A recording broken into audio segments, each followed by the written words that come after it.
na unité d'enseignement folo hatramin'ny 5 isaky ny 10 volana no tsy maintsy anaovana fanadinana rehefa mianatra eny amin'ny ambaratonga ambony na miankina na tsy miankina amin'ny fanjakana.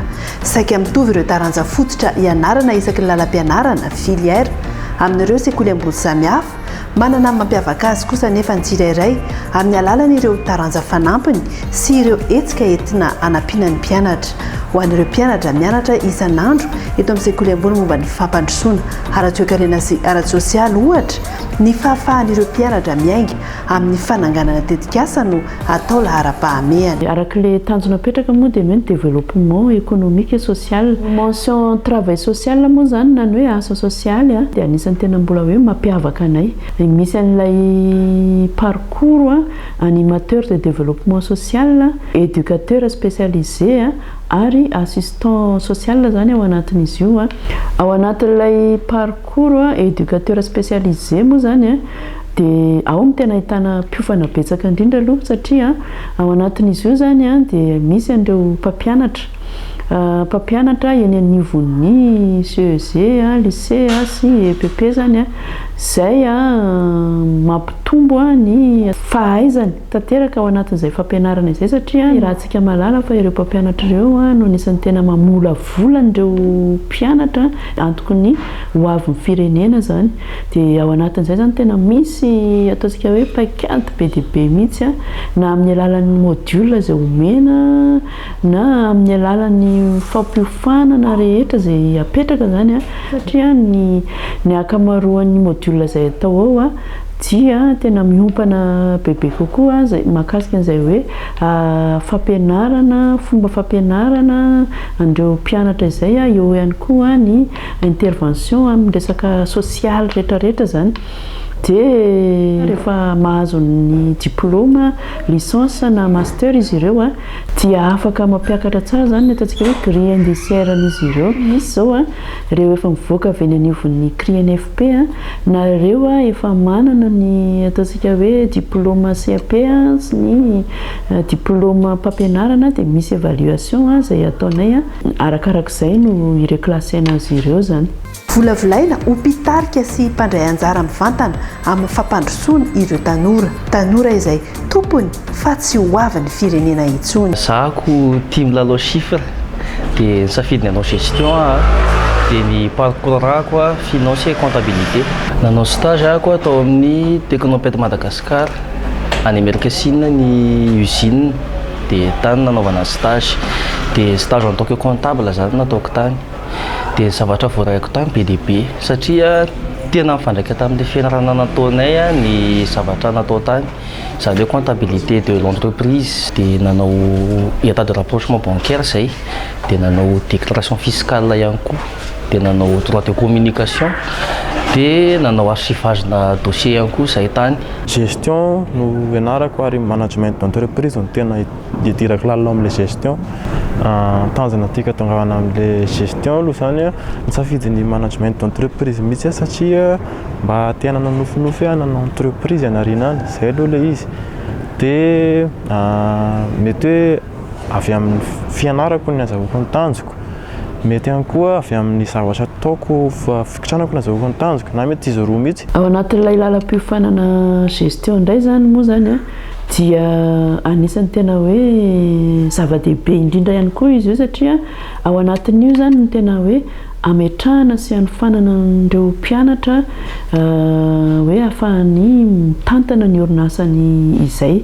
Dia ao anatin'izay misy module be dia be ihany koa izay tena tsy maintsy ataon'ny mpianatra na amin'ny lafiny aty amin'ny resaka hoe théorie zany ny aty amin'ny lafiny ihany koa ny fikirakirana ny resaka informatique dia tena tsy latsa-danja mihitsy ny aty amin'ny lafiny comptabilité indrindrandrindra moa zany le hoe entrepreneuriat io misongadina mihitsy izy io any amin'ny module izay ataon'ireo mpianatra ireo zany. Ary anisan'ny tombony lehibe io satria eo ihany koa ankoatran'ny hoe eo foana ilay tanjona hoe hanangana ny orinasa ny mpianatra dia afaka metsehatra tanteraka ihany koa izy ireo amin'ny ataontsika hoe fifaninanam-panjakana ambony zany rehefa mahazo an'izay diplôme, licence na ny master izany. Agronomie no mention ako spécialité agroalimentaire satria efa tia mikarokaroka amin'ny resaka sakafo sy resaka tontolon'ny agroalimentaire zany. Tanjoko ho lasa ingénieur agronome dia ho lasa na ho responsable qualité na responsable de production. Dia tany amin'ny Sambikazo zany no nanao stage entreprise iray manao chocolat fa manao produit hafa ihany koa manome valeur an'ny produit local eto Madagasikara zany. Dia ny namo zany atao amin'ny resaka chocolaterie no tena nifatohako. Immersion amin'ny monde professionnel mihitsy zany. Mention économie L3 antony safidianako an'ilay izy tany amin'ny lycée efa CREOS io nanomboka tany amin'ny lycée zany dia efa nahita tsiro kasika ny économie. Nanao stage tao amin'ny DGI na direction générale des impôts Faravohatra, tao amin'ny direction technique, direction de la formation professionnelle, service de formation et service analyse économique et fiscale. Stage nataoko plutôt stage d'observation. Hitako hoe mahazava-dehibe an'ilay manao stage dia atao hoe immersion professionnelle. Efa misehatra sady eo amin'izany hoe sehatry ny asa zany, efa mahita sady zany ilay tontolo ny monde du travail. Manosika ny talenta, manohana amin'ny fianarana ary mitady sehatra ivelarana amin'ny iraisam-pirenena ny sekoly. Isan'ny tanjona amin'ny ametrahana ny laboratoire leader izay ahafahan'ireo mpikaroka manao ny ranty iraisam-pirenena. Ho an'ny eto toerana, tombony lehibe ny fisian'ireo mpiara-miombonantoka amin'ny fanokafana lalana amin'ny fizarana asa na stage. Dia anisan'ny tena mampiavaka anay ihany koa ny fanomezana stage andreo mpianatra zany hoe maro be ireo ONG sy orinasa izay miara-miasa aminay amin'izay hoe fanomezana stage ny mpianatra izay zany. Izay moa zany dia anisan'ny tena ataontsika hoe bagage ho azy sahady amin'ilay tanjona izay apetraka hoe mba afaka anangana ny orinasany izy rehefa mahavita ny fianarana eto dia efa traikefa ngeza be azony zany izay fanaovany stage izay. Taona fahatelo manaraka ny lalam-pifanana travail social. Ny tao am-pianarana no nanolotra ny stage ho anay. Misehatra tanteraka teny amin'ny ivon'ny fiarahamonina mamorona activité animation raisiko ohatra hoe animation violence numérique ohatra zao natao farany teo. Eo ihany koa ny resaka sensibilisation ho an'ireo reny-tokantena, eo ihany koa ny tanora ho an'ny tanora fampianarana éducation civique, ny fampianarana ny zareo amina resaka fanaovana taratasy ara-panjakana. Tsy azo hidivirana aty amin'ny fianarana ambaratonga ambony ny fanaovana fianarana asa na stage. Manara-maso akaiky ary entitra amin'ireo mpianatra asa na stagiaire ny eo anivon'ny tompon'andraikitra izay mandray ireo mpianatra asa ireo. Alohan'ny anaovana stage zany nenay dia misy entretien ifanaovana.